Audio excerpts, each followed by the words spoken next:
Hey guys, Steinixos here. So today we'll be discussing devil fruits. Specifically, we'll be speaking about the most powerful devil fruit in the One Piece series. Now, anyone familiar with One Piece knows that there are many very powerful devil fruits. Like literally just think about any high level Logia devil fruit, such as Kizaru's light devil fruit, or Akaino's magma devil fruit, or Enel's lightning devil fruit, which just by having them grants the user near invincibility due to their fluid bodies.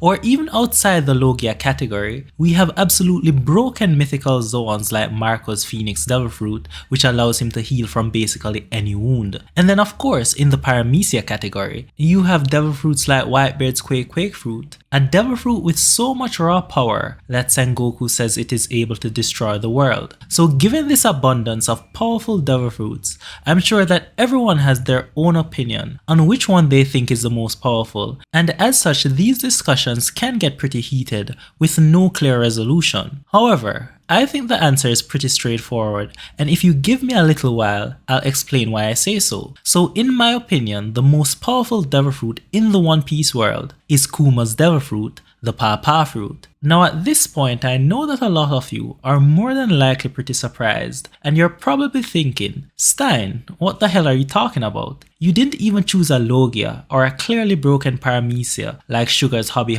no Mi devil fruit. But just hold on, if you give me a second, I'll explain why the Papa devil fruit is without a doubt the most powerful devil fruit. Now, the first thing I want you to keep in mind is that when we are determining how powerful a devil fruit is, we have to think about it in the context of what it would be able to do if it were fully mastered. Take a look at Luffy's devil fruit for example. I'm pretty sure anyone who has watched One Piece from the first episode would agree that Luffy's devil fruit at first seemingly appeared to be mid-tier at most, and that is if we were being generous. Like, I don't know about you, but I had no idea how he was going to develop such a weak looking devil fruit amidst a world full of devil fruits which just seemed obviously way more powerful. But throughout his journey, we saw where he creatively came up with the gears and incorporated Haki to the point where at Dressrosa he was flying using his devil fruit abilities. I'm pretty confident that at the beginning of the series, most of us did not anticipate him being able to use his devil fruit in ways like these. And remember, this was all still before him even awakening his devil fruit, and as we know, his awakening has opened up an entirely new realm of possibilities. So I brought up all of this just to illustrate that a devil fruit's true power comes out when the person who has it is able to use it creatively and fully master it. So just because a fruit may appear to be low tier at first glance, that doesn't mean that is actually the case. Now, the reason the Papa devil fruit is the most powerful devil fruit is because of what it is stated to be able to do. You see, at Thriller Bark, Kuma himself told us that his devil fruit is able to deflect anything. Now, when I first heard this, my obvious first thought was that this was clearly an exaggeration. Like, deflect anything? Surely there must be some restrictions. And if it were an exaggeration, then I wouldn't be making this video. However, in the same arc, Kuma demonstrated that this is actually the case. So it is one thing to be able to deflect tangible physical attacks as he did with some of Zoro's attacks. Like, that is moderately impressive, but that is not something that would make this fruit the most powerful. However, it is an entirely different thing to be able to extract an intangible perceptual experience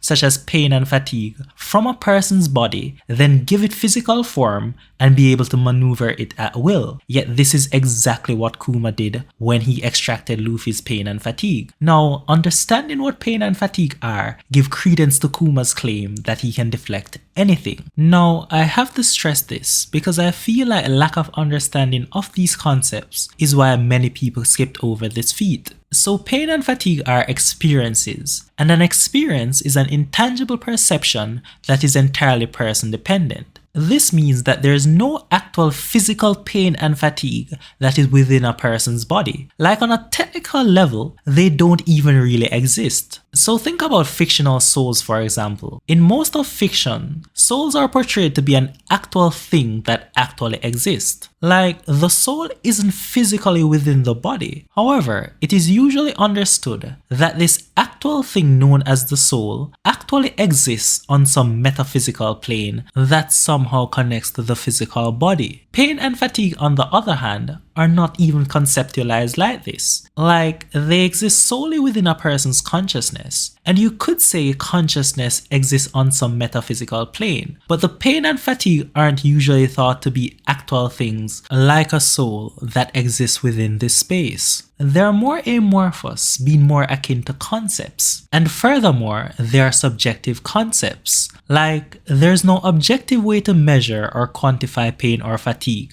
because they are by definition that person's experience, and thus even when resulting from the same stimulus under the same conditions, they are still different for everyone. Yet Kuma was able to measure Luffy's perception of his experience and completely remove these experiences of pain and fatigue to the point where Luffy was jumping around and saying he was completely fine after he got up. And for those of you who know a bit about the nervous system, you would know that even if you were to completely remove the neurotransmitters that modulate pain and fatigue from Luffy's body, he wouldn't be able to jump around like he did when he woke up. Furthermore, simply removing the neuromodulators would not cure all the internal injuries that Luffy would have inevitably built up in his fights throughout the arc. So again, it can't just be removal of the neuromodulators, because even if you aren't in pain, if your body is damaged, it would be hard to move as carefree as Luffy did when he woke up. So Kuma really did remove the experience, that is, the intangible perceptual concepts of pain and fatigue from Luffy, rather than only some physical construct. Now, once you grant him that he can calculate and extract an experience of this nature, well, it just doesn't end. The Pawpaw fruit should then be able to extract lower order things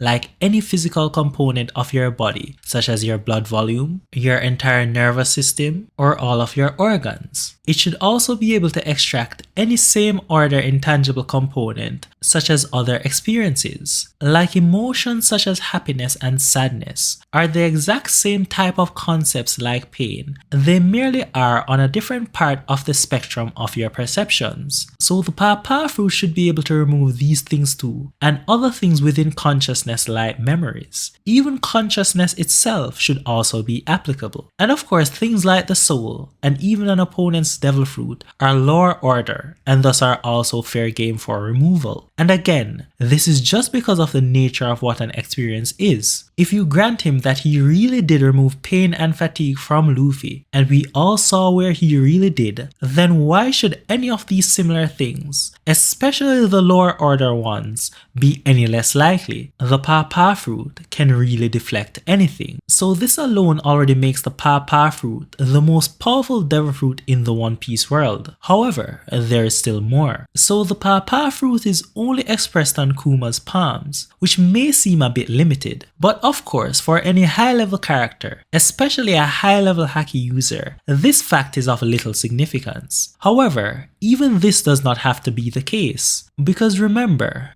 devil fruits have another level. They can awaken. And as we know, an awakened devil fruit can influence even the external environment to in effect become an extension of the devil fruit user's power. So imagine an awakened Pawpaw fruit that encompasses not only the entirety of the user's body, but also a variable distance of the environment. And I mean, a lesser tier version of this is already kind of in effect when Kuma sends someone flying, as there's a paw field around them which completely isolates them as they move and keeps them from being harmed. So imagine an awakened space like this around Kuma, where his powers are in effect in all areas. Like, this would be a space where literally nothing can reach the Pawpaw fruit user unless he wants it to. It doesn't matter even if it's a dimensional slash or some intangible magical attack that aims at the heart. Nothing can reach him because he can deflect anything. Now of course, I could say much more about a mastered Pawpaw fruit, such as the ability to easily carry out nuclear fusion and fission of atoms by deflecting the components of an atom together or apart, thus making atomic bombs quite easily. Or we could even discuss the possibility of being able to condense a literal space itself and creating absolute vacuums, such as hinted with Ursa's shock. Or we could go into the fact that nowhere on the planet, or possibly even the universe, depending on the user's level, would be inaccessible, given that we know the user is able to propel not only others, but even themselves, so fast that it is sometimes mistaken for teleportation. But by now you should understand why I say this devil fruit is the most powerful devil fruit. However, you may disagree with me, so let me know what devil fruit you think is the most powerful and why in the comment section down below. And of course, don't forget to like and subscribe if you like the video. But anyway, see you guys next time.